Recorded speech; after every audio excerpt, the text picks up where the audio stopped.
If you are dealing with this, I know so many good friends. So we brought in our licensed marriage and family therapist and, of course, Dr. George James. Thank you for joining us, and attorney Jennifer Brandt to join us as well. So we're looking at the legal side of it and then also the emotional and psychological side of it. First topic, you've decided that you're going to do what that couple's going to, you're going to get divorced.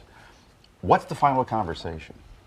You know, it's really difficult, you know, being able to be clear with your partner that this is where you are, that you really want a divorce, not giving any mixed messages, especially at the end, but also trying to figure out what is the pathway to divorce. There's so many different options, whether it's you do it yourself or mediation or through an attorney, but you want to be clear about which way you want to do it. Let's go through our attorney. What's the final discussion? I think before you even have the final discussion, you want to get that information yourself. You want to know your rights, what's going to happen, what the divorce is going to look like. Many people come in just to get that information before you go ahead and file, before you have that conversation. So you make the decision in your own heart and in your own head when you're going to come to it. What's the stuff that you need to be gathering? Because I have my girlfriends, they're like, I don't even know where to start. And I don't always know, and it depends on the states. What do you have to start looking at the money, or what do you start looking at when it has to come to all of that stuff? Right. The first thing you should do is to find an attorney who specializes in the area and go meet with that person to get that information, to understand your legal rights.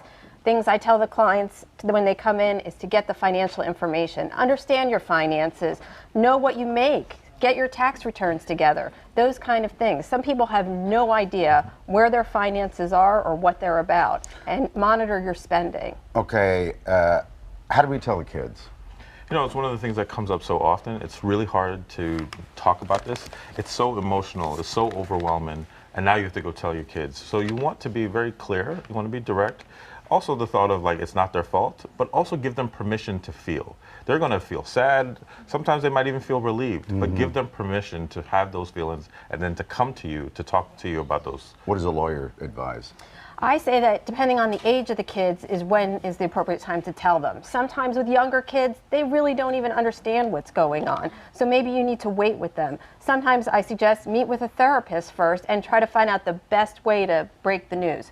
Older kids may already understand what's going on. They may have sensed the tension in the household, and they may even find a sense of relief to know that things are moving forward and that there's going to be some changes, positive changes. So sometimes it's important to get your ducks in a row with your, you know, the legal stuff and the finances, but then you feel the other person like they've been planning this and they feel manipulated and hurt and devastated, like you're working to try to take all the money. How do you have this so we don't hate each other's guts and the vitriol just escalates? You know, even in the video, you see people go from like loving each other, committing their lives to each other, to now hating each other. It's really strong emotions, and it takes a lot of work to be less reactive. And so some of that is to pay attention to yourself, and also that this is not the time to resolve all your relationship issues talking about money. It's really hard. So how do you advise not to become enemies? Well, try not to talk about the divorce with each other. I say if you have attorneys, go through your attorneys. That's what they're there for. Let them do the dirty work. And you two just focus on parenting, taking care of the kids, trying to keep things calm in the household. You're not going to resolve the divorce together. You couldn't stay together, you know, stay married together. So it's very hard to work out some of those legal issues directly. Because that's the next thing, co-parenting. Yeah.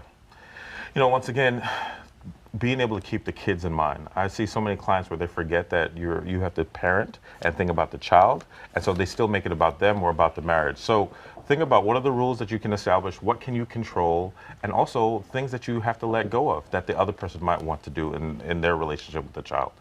Well, certainly think of anybody during this difficult time, because that is not easy and it's heartbreaking. I certainly know. I mean, you went through. I went through it, yeah. You think you're going to be together forever. Yeah. That scene was perfect.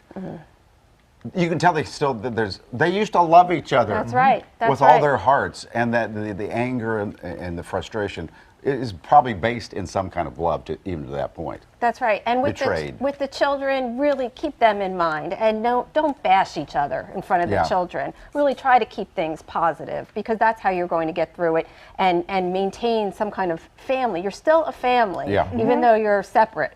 And you're going to have to maintain that relationship going forward for many years, especially if you have younger children. It's amazing how many people don't put the children first, though.